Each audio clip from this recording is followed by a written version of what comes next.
सबसे ज्यादा किसी का नुकसान है तो अम्बेडकर की उससे नुकसान है। वो नीतीश कुमार को नुकसान नहीं पहुंचा रहे, वो लालू प्रसाद को नुकसान नहीं पहुंचा रहे। अरे ये तो सार्वजनिक समय का दूसरा सांसद मंत्री आएगा, चला जाना मंत्री मुख्यमंत्री, लेकिन मेरा समाज जब तक ये धरती में तब तक रहेगा।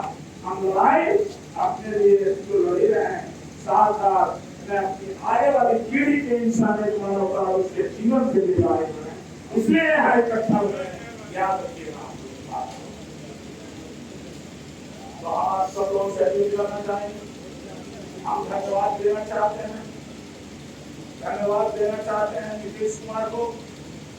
नीतीश कुमार को इसलिए धन्यवाद देना चाहते हैं, एक संयोग आया है कि नीतीश कुमार जी ने पीड़ा उठाया है कि हम विपक्षी एकता को एक देंगे। हम धन्यवाद देना चाहते हैं तेजस्वी प्रसाद यादव को। जब तेजस्वी प्रसाद यादव जी, लालू प्रसाद जी 80 विधानसभा में संख्या होते हुए भी नीतीश कुमार जी की 42 संख्या थी, लेकिन कहा कि मैं अपना मुख्यमंत्री श्री नीतीश कुमार को मानता हूँ, तो मैंने उसको कितना भी धन्यवाद दें तेजस्वी यादव जी को, लालू जी को, वो थोड़ा होगा।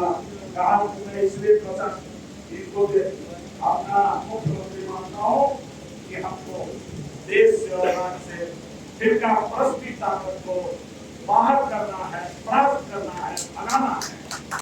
उसी तरह से मैं देख रहा हूँ, एक आते हैं ओवैसी साहब, जिनका नाम काम कर रहे हैं। अगर ओवैसी साहब कुछ वोट दे देते हैं लोगों का हाथ में पकड़ लगा के, किसको नुकसान उससे होगा?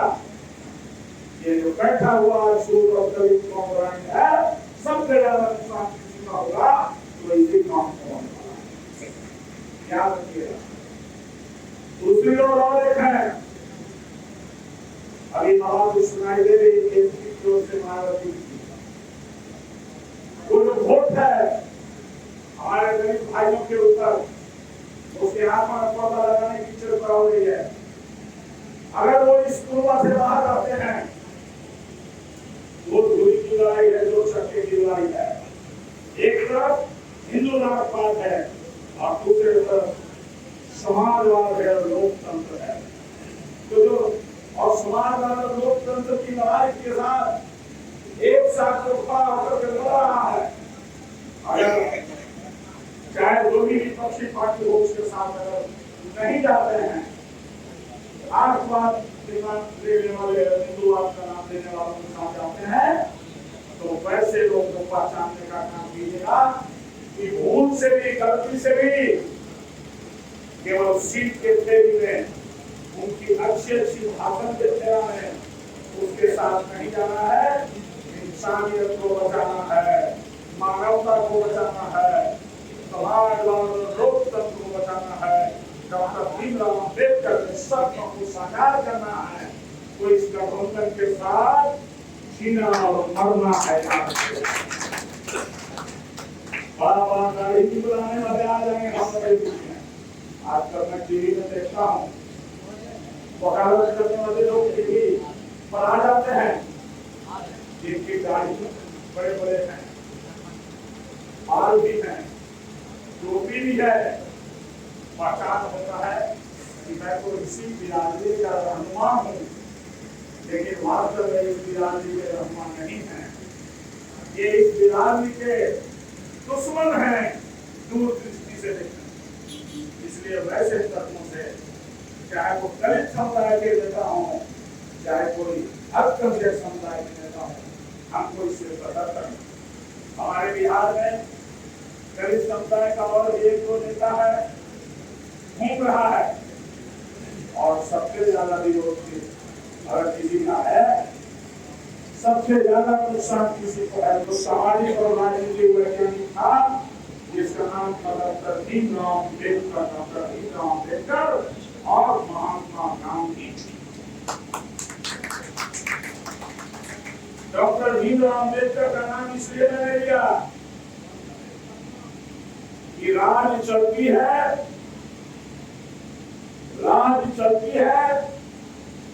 सत्ता से, राज चलती है कानून से, और सबका जनक होता है संविधान। सबका जनक है संविधान। ये है डेमोक्रेसी, ये है जनतंत्र, लोकतंत्र। डॉक्टर भीमराव अम्बेडकर एक अछूत परिवार में पैदा लिए, और अछूत परिवार में पैदा लेने के बाद बहुत विद्वान थे, पढ़े लिखे थे, लेकिन समाज में उनका कोई इज्जत नहीं था। सभी जगह पर उनको पानी नहीं पीने दिया जाता था, बैठने नहीं दिया जाता था। ये हालात, उन्होंने इस बात को समझा और समझ करके जब मौका मिला डॉक्टर भीमराव अम्बेडकर को, उन्होंने संविधान लिखा। संविधान में क्या लिखा उसने? संविधान में लिखा इक्वलिटी बिफोर लॉ, कानून के सामने देश का हर नागरिक बराबर है, बराबर है, बराबर है। आज क्या हो रहा है? कानून के सामने हर नागरिक बराबर नहीं है।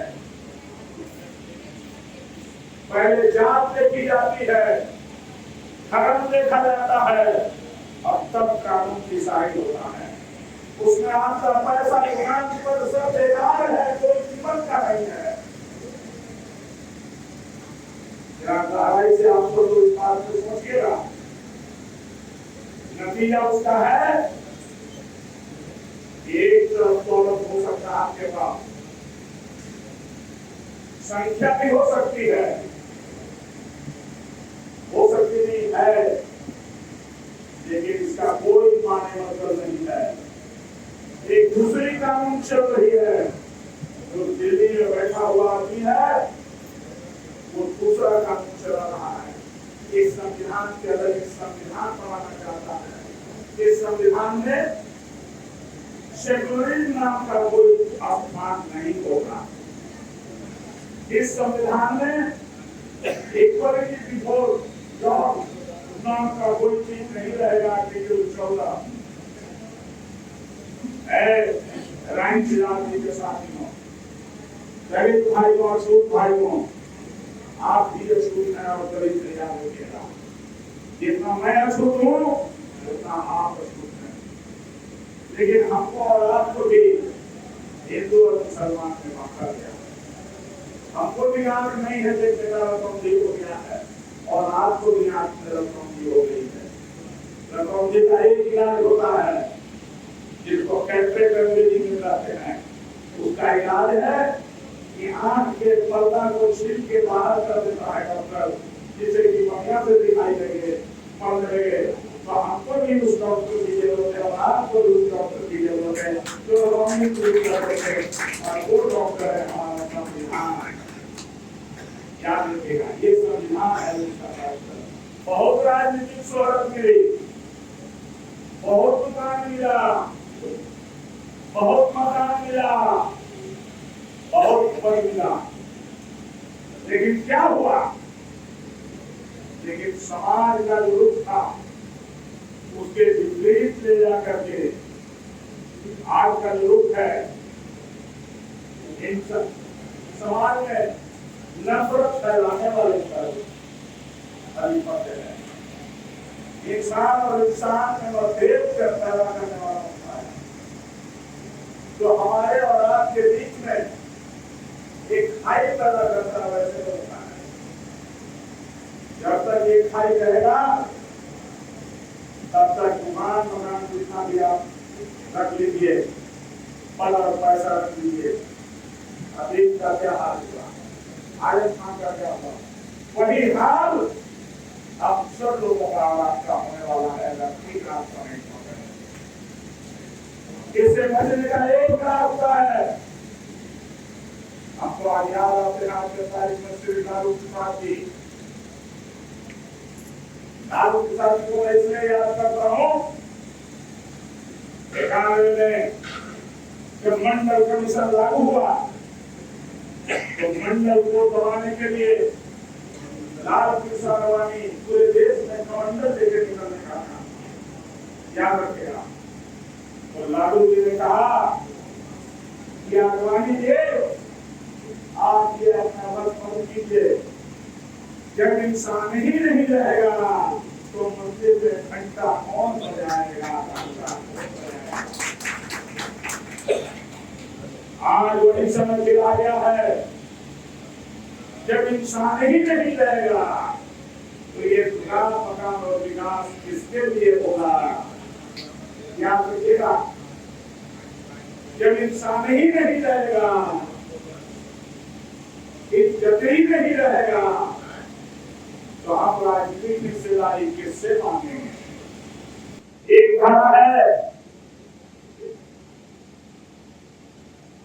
हिंदू राष्ट्रवाद का, एक धारा हिंदू राष्ट्रवाद का और दूसरी धारा है अम्बेडकरवाद का और लोहियावाद का। यानी डॉक्टर भीमराव अम्बेडकर और डॉक्टर लोहिया महात्मा गांधी का था। ये दो धारा है। इस धारे में लोहिया जी है, महात्मा गांधी है, डॉक्टर अम्बेडकर। इस धारा को जिंदा रखना है और इसी धारा से हमारी भी गर्दन बचेगी और आपकी भी गर्दन बचेगी। मुझे आजकल सुनाई दे रहा है बिहार में और देश में भी सुनाई दे रहा है कि कुछ लोग छोटे छोटे ग्रुप बना करके धर्म के नाम पर, जाति के नाम पर अलग अलग फिल्म बना रहे हैं। मैं नाम लेके बताना चाहता हूँ,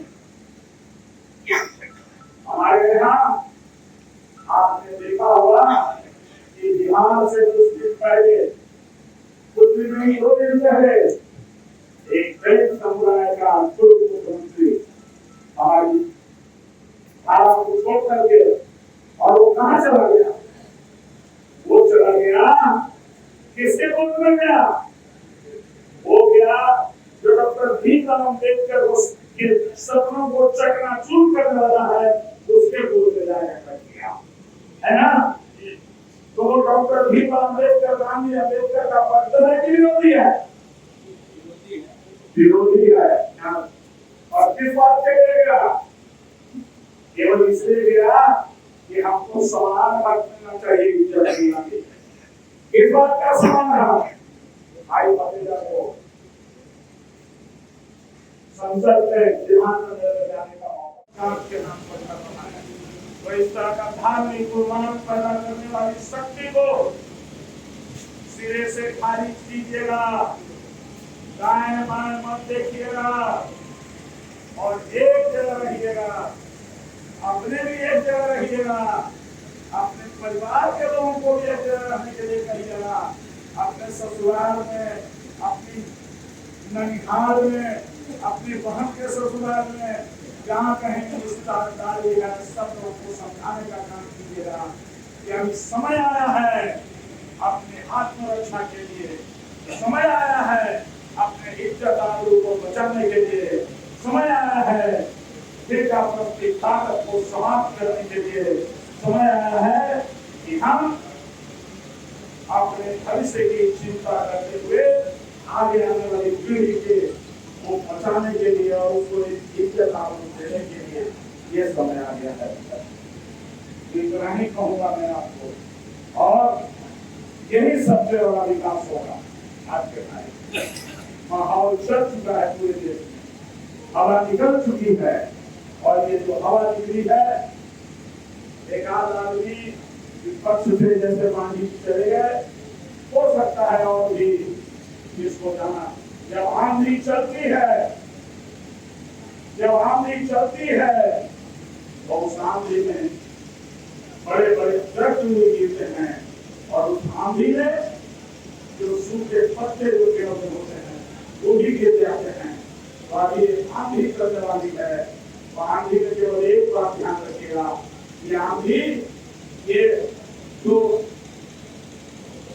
धार्मिक उन्माद पैदा करने वाले हैं, उसको उड़ा करके फेंकने वाले आप भी है, और उसके साथ चलिएगा आप भी है, ना कि धार्मिक उन्माद पैदा करने वाले लोगों के साथ।